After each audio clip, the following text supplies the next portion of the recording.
Abbey's websites or Facebook. But I want to read you one short quotation from this very precious and famous sutra. And it reads, "Anyone who wishes to train for the level of a bodhisattva must listen to this very perfection of wisdom.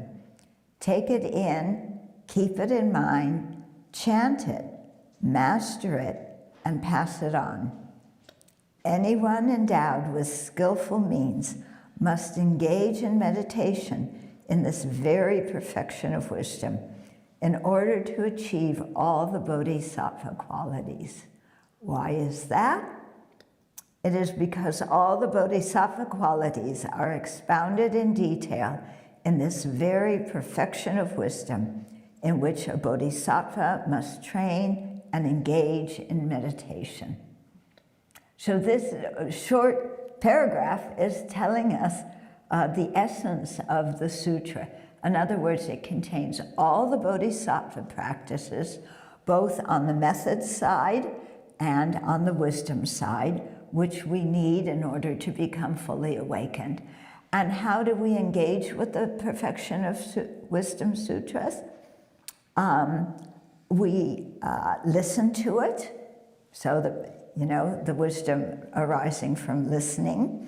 We take it in, we keep it in mind, so we think about it, we don't forget what we heard, we keep studying it again and again. We chant it because chanting helps the text, and therefore the meaning of the text, go into our mind and stay there. We master it. This is one of the most important things to do. In other words, we must gain all the realizations that the Buddha taught in the sutra. And then we must pass it on to others. And so this really lays out our whole practice and the motivation with which we must do it, because we're working for the benefit of all sentient beings. And to do that, we have to become Buddhas. The sutra will show us how to do it. And also, even before we become Buddhas, we must pass on the text and the meaning of the text as much as we correctly understand from it. And so that enables both the scriptural dharma, the text, and the realizational dharma to go on forever and ever and ever and ever. So please join us for the resounding of the 8,000 verse Prajnaparamita Sutra, May 27 to 31, which will also be on Vesak Day. Okay, see you then.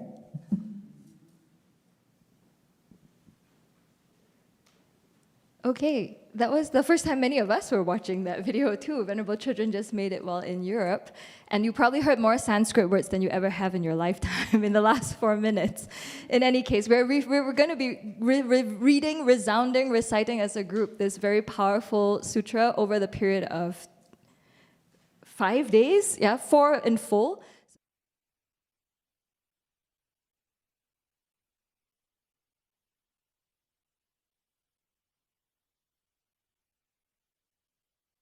Or you might be so excited by it, you want to stay for the whole thing. Yeah. So anyhow, today we have a very different program. This is our monthly Sharing the Dharma Day. For people who are new, you can find the schedule outside on the big screen that will be showing you what happens next. Constantly. But for now, this morning we're going to start with a guided meditation led by Venerable Chonyi. And then after that at 11, Venerable Chodron will give a talk. And then we'll have lunch, the wonderful potluck lunch that all of you have kindly contributed to. And in the afternoon, there will be a discussion group. So we sure hope you can stay for the whole day. And so if you need assistive listening, please know that we have these devices in the back, and you can let our tech team know. They'll help you get set up. And just know that if you're brand new, do not hesitate to ask questions when there's the opportunity. Do not feel obliged to do anything you're not comfortable with. You'll hear us doing recitations. We'll be standing, bowing, things like that. So yeah, just do only what you're comfortable with. And then if you have any questions, please ask a monastic when there's a break time. So with that, we'll now stand as a sign of respect to welcome Venerable Chonyi, who will lead the meditation.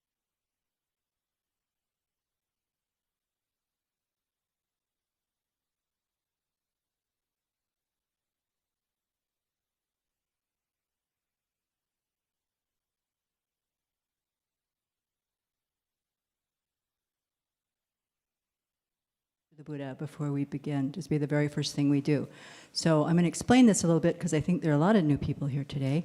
What that means is our Buddha is obvious, beautiful, magnificent, aren't they? They're representative of you can call it like a collection of the most pure, exquisite qualities a mind can create. Infinite love without any bias. Infinite compassion without any bias, a depth of wisdom that knows the nature of reality in its most profound sense. So when we're making our bows, what we're doing is bowing to those qualities that are embodied in the representation of the Buddha and other images like that. And it's also a reflection of our own potential to actually do exactly what the Buddha did, that we too have these qualities in seed form. They're developed to varying degrees, not like the Buddha, but we can do that. So that's why we are bowing. So we will, the monastics will do it, the regular people here will do that. You're welcome to join if you wish, or you can just stand and watch, put your hands together if you'd like to do with that respect. It's totally up to you. But that's what we're doing and why we're doing it.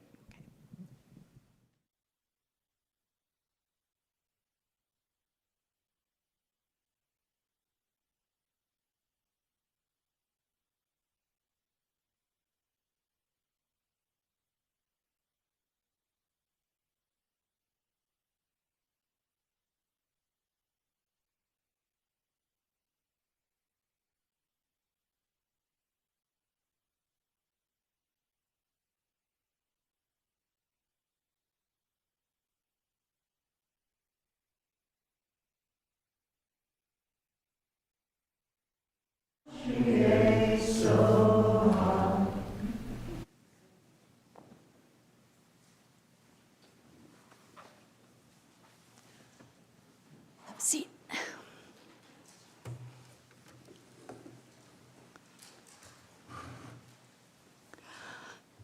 Also, I was thinking, as Venerable Damcho noted, there were a lot of Sanskrit words in that video.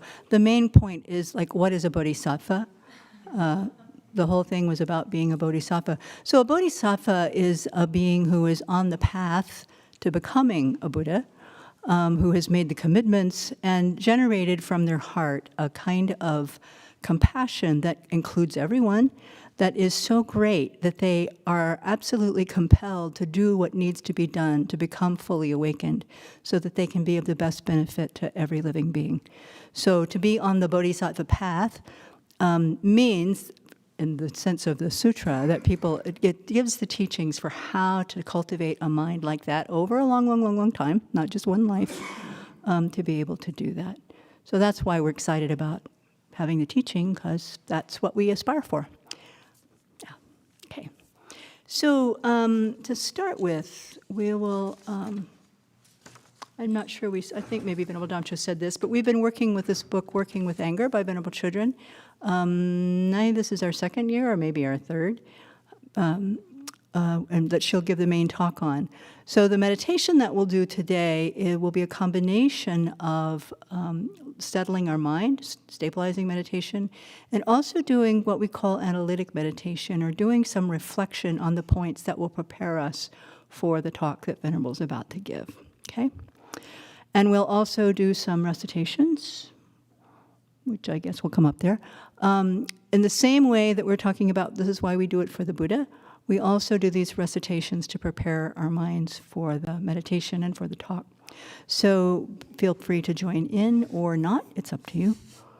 So take a moment to just settle in, get yourself settled in your chair or on your cushion. Put yourself fully in your own body first. Bring your mind to your breathing. That's a good way to do it.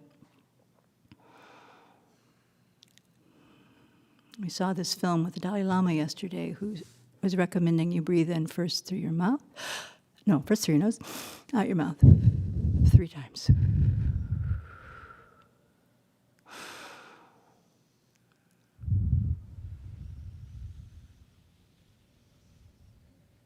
Feel yourself settle in just doing that.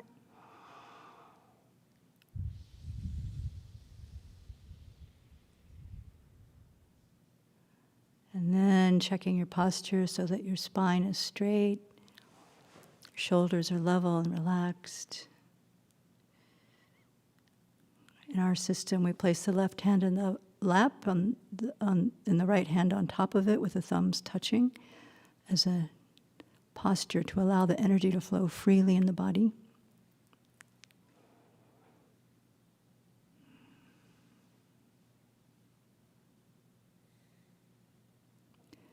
And move your attention to your breathing for a moment.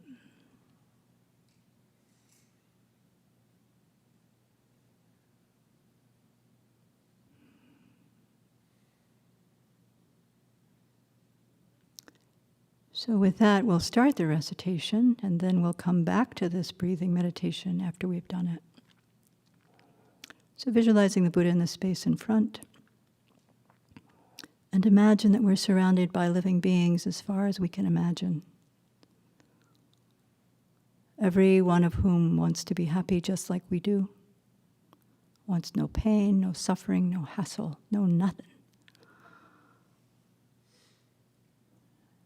And how much we depend on them is important to remember too, so that we can be practicing today on their behalf as well as our own.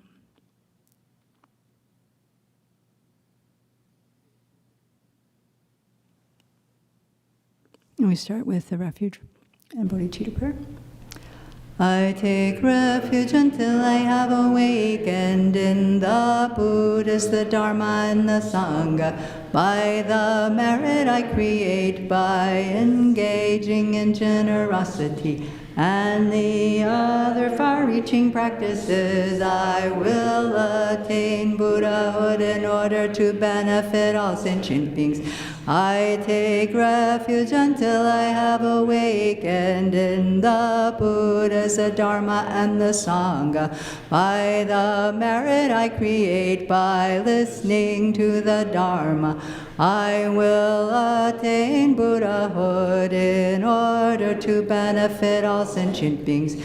I take refuge until I have awakened in the Buddhas, the Dharma, and the Sangha. By the merit I create by listening to the Dharma, I will attain Buddhahood in order to benefit all sentient beings. May all sentient beings have happiness and its causes. May all sentient beings be free of suffering and its causes. May all sentient beings not be separated from sorrowless bliss. May all sentient beings abide in equanimity, free of bias, attachment, and anger.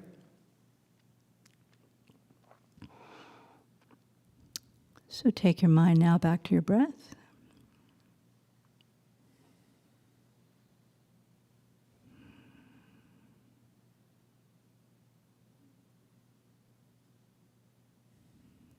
And what does that mean? It means that we're paying attention to the breathing, to the sensation, to the movement.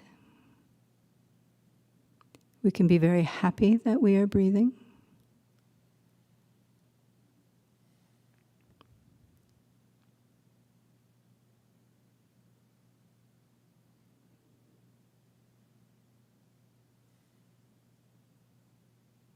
And also be aware that we are all sharing the same air.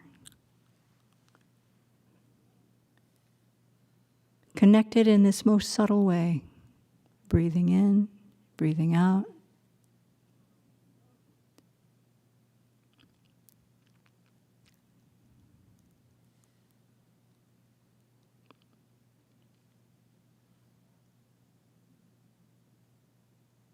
And in the same way, we breathe in and breathe out the same air of every living, breathing being on this planet.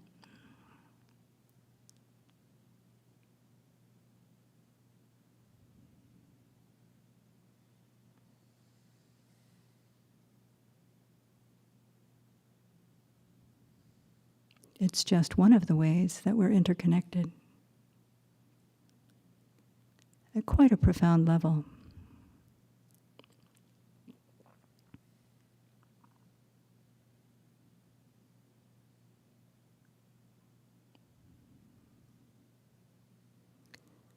You can think about what it is that brought you here this morning, what your own personal motivation or wish or aspiration might be.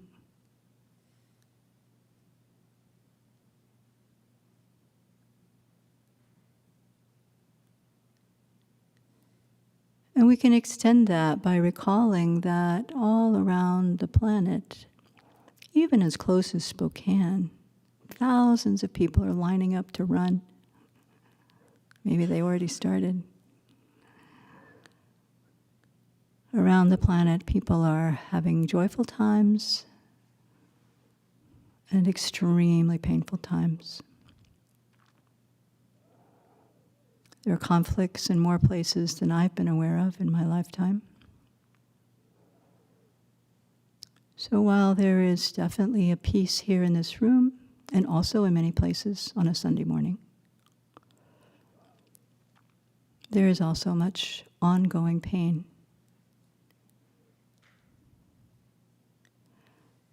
So as we spend this time together exploring our own minds, resting in a place of peace in a community of like-minded people, we can also think of those living beings that we can't see, those we know, those we don't know, those we care about, those we don't like at all, actually. Imagining that through our practice today, they also will benefit. And wishing for them, as a result of our practice, to cultivate their own beautiful qualities, to have the opportunity, the circumstances, and that we can be a part of that in developing and growing our own good qualities on that bodhisattva path, actually, to be of benefit to all beings. So hold that thought for a moment.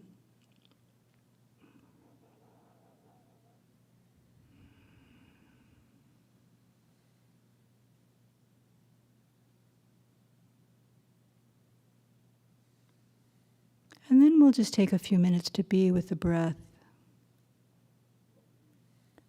When you find your mind wandering, going somewhere else, just when you notice, bring it right back.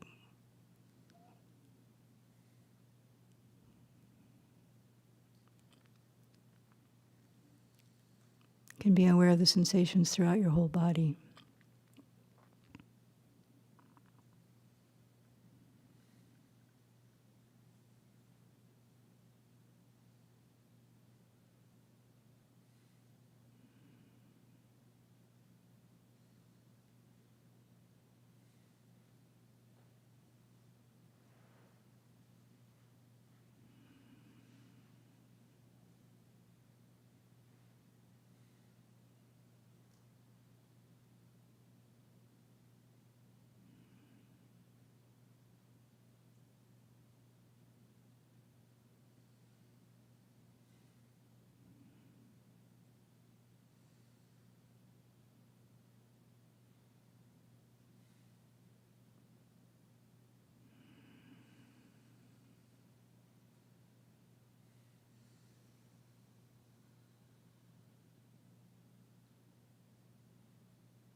And so our topic for the day is working with anger.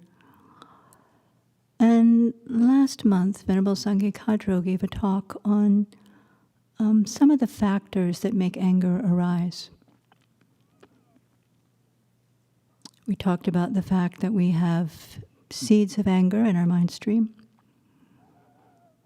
They're not always there. We're not always angry, but the seed, the potential, is present in our mind stream. And when the right conditions arise, so does that seed of anger, which we express in various ways. We also talked about the emotional, and mental habits that we have that tend us toward anger or how we react to anger. That these are actually something we can learn about, know about, and change if we wish. And we also began to touch on the fact that it is how we think. Often our own ideas of what we interpret is going on that either trigger or feed the anger that's in our mind. So that's what we're going to look at today. Just a demonstration to see how that works. So we'll start by bringing to mind an encounter we had recently, fairly fresh if you can, that resulted in an angry exchange with someone. Or even if you didn't express it, if you were angry and it stayed with you. But a recent incident where anger was really present and, really present in your mind and in your experience with someone else. And for the moment, just find one and see what comes up.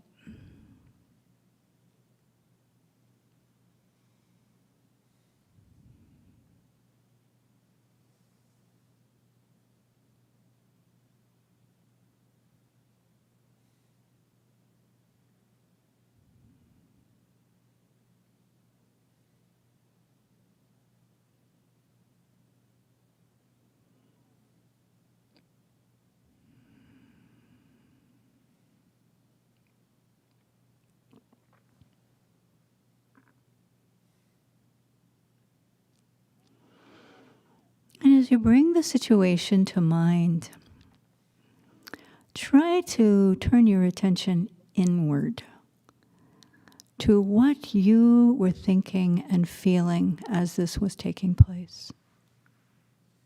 Not what the other person said, not what they did, but looking at your own inner experience. What were you thinking? What feelings were coming up?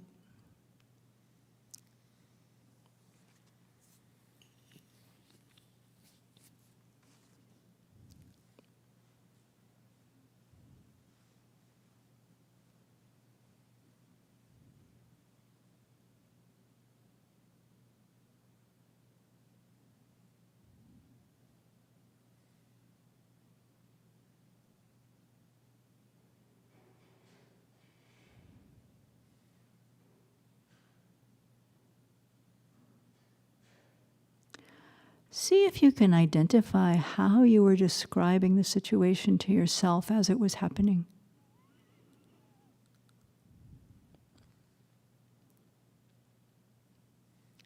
What was the inner narrative?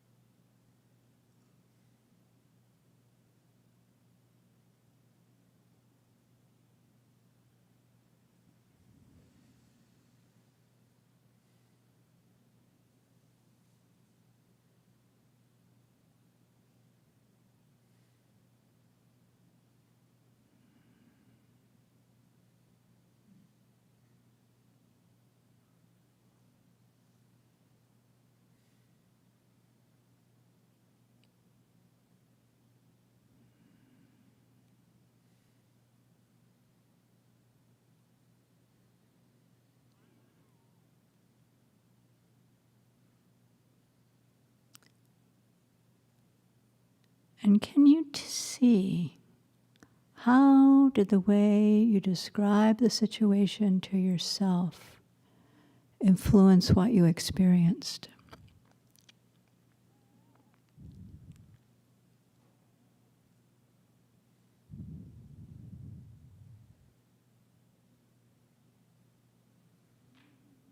Again, we're keeping this to our own experience, not what the other person is saying or doing.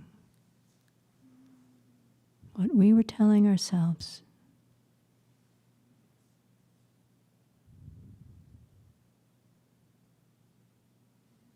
And how that influenced us.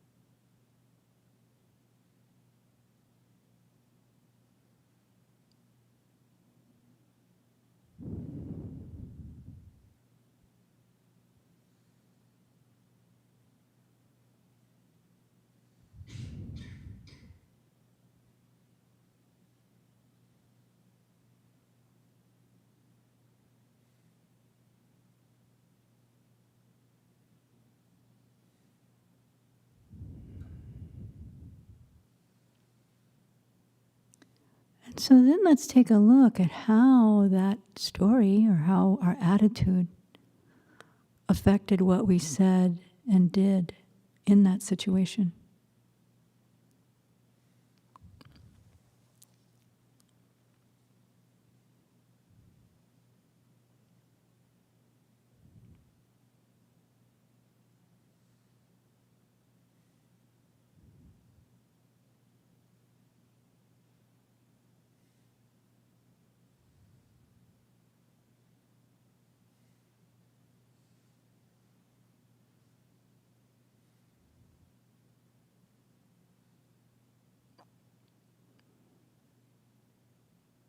And then how did the words we said, our actions, affect the situation?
And how did the other person respond to what you said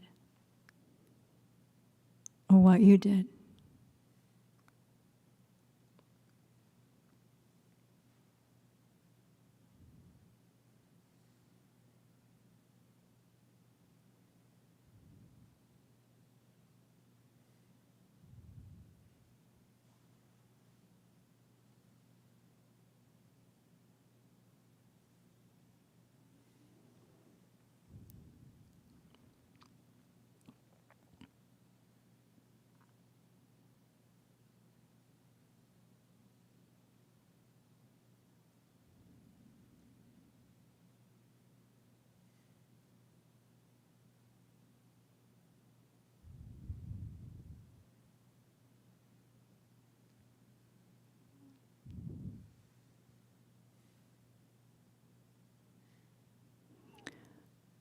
So stepping back and get a wider view, we can ask ourselves, was the view I was holding realistic? Meaning, was I seeing all sides of this situation? Or was I mostly looking through the lens of I, me, my, and mine?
Sometimes our mind wants to fight back on this one and say, yes, I was right.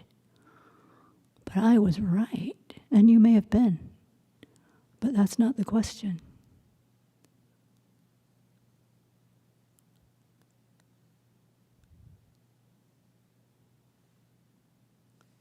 So think how you might have viewed the situation if you had had a broad mind and been able to see all 360 degrees of what was going on.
Check when you think in that broader way, is there still anger presence in that situation in your mind?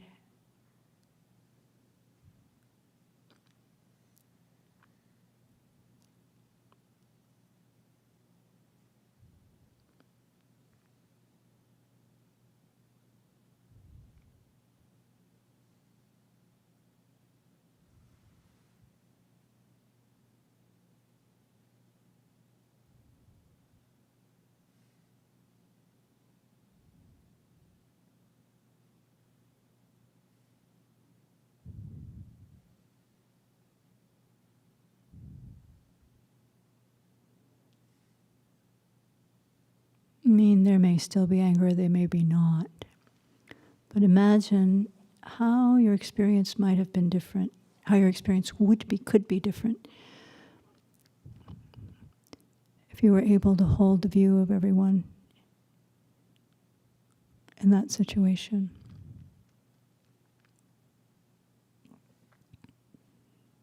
How would that change your experience?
So we can take this a step further too and look at forgiving ourselves and forgiving the other person as a possibility.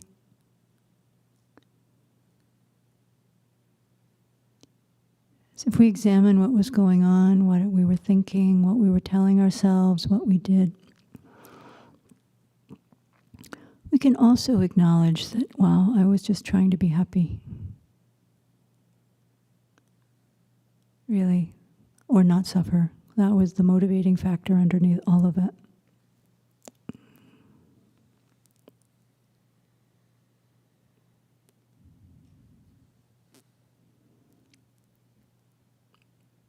And the self-focused attention was strong out of that desire.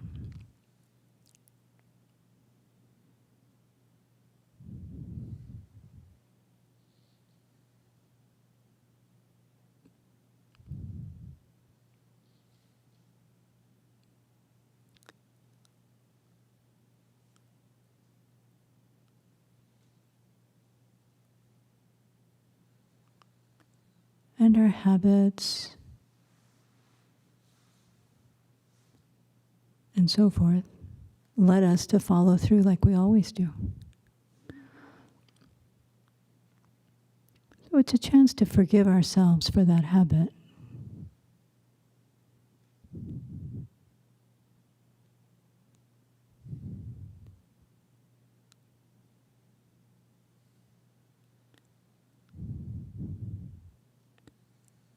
And to recognize that the other person, was also driven by their own wish to be happy, free of suffering, following their seeds, following their habits, just like me.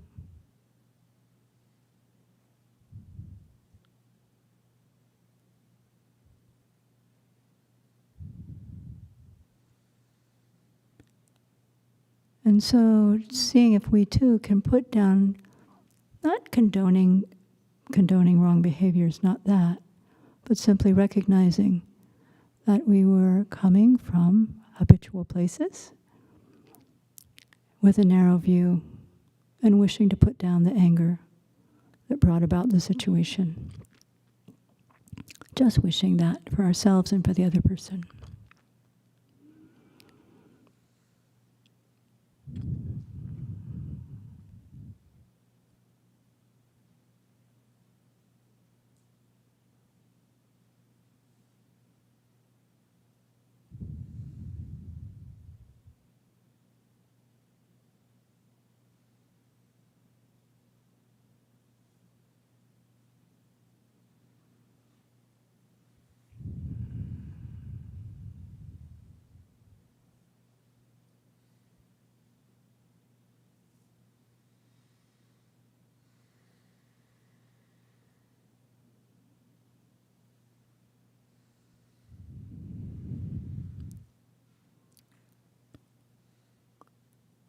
And so the conclusion we can draw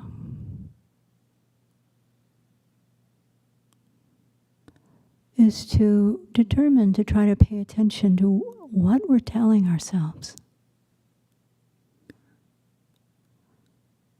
How are the stories that we tell really influencing how we experience the world? And to be aware of it. And through that awareness, we start to see the habits.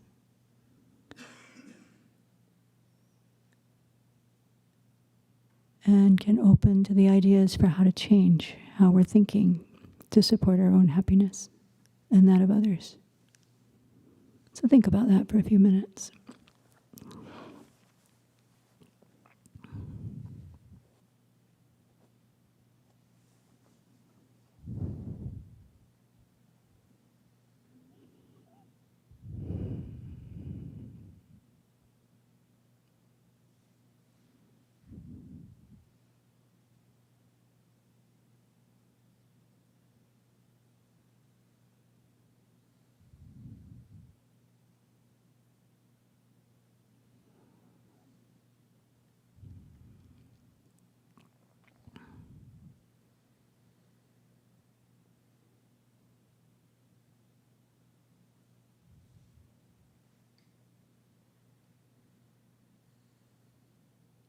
just from this little exercise, we can determine and actually feel empowered to cultivate beneficial and realistic ways of seeing our lives and our experiences.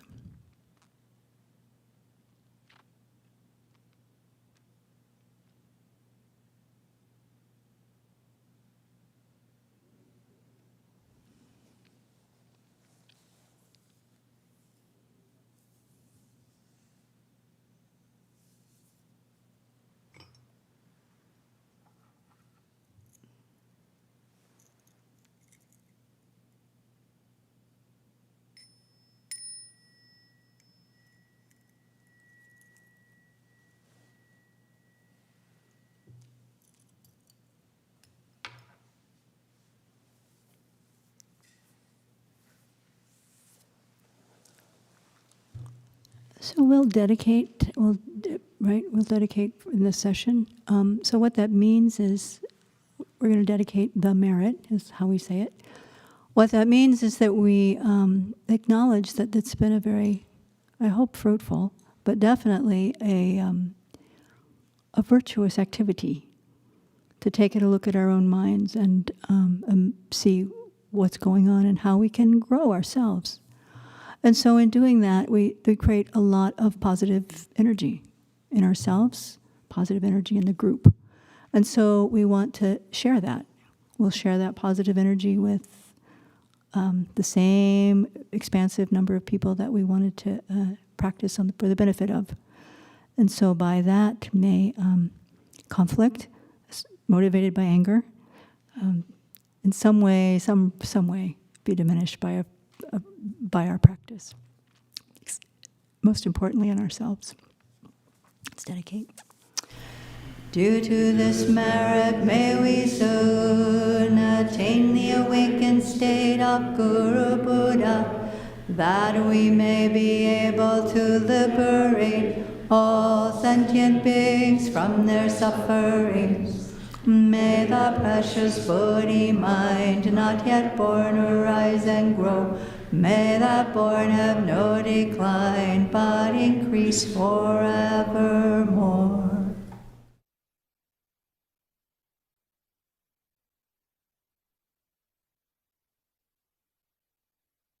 So we can rise as we wait respectfully for Venerable Chonyi to leave the space. No, waves us away. All right. So we have about a 15-minute break right now, and you are welcome to. We'll keep this space in here a meditative space, so you're welcome to stay here and meditate if you like. The restrooms are right outside this door. Make a right, or if you go out this main door, make a left. And then there's water as well, and you're welcome to circumambulate on the deck or just go out and admire the view. It's very beautiful. It might be a bit tricky if you want to head to where Chenrezig Hall and have tea and come back, because it's only 15 minutes. So I'd suggest staying in this area. Someone will blow a conch. It will sound like a moose call to let you know when it's 5 minutes before the teaching starts at 11. So that's the signal to come back here and get ready. All right. So enjoy your break.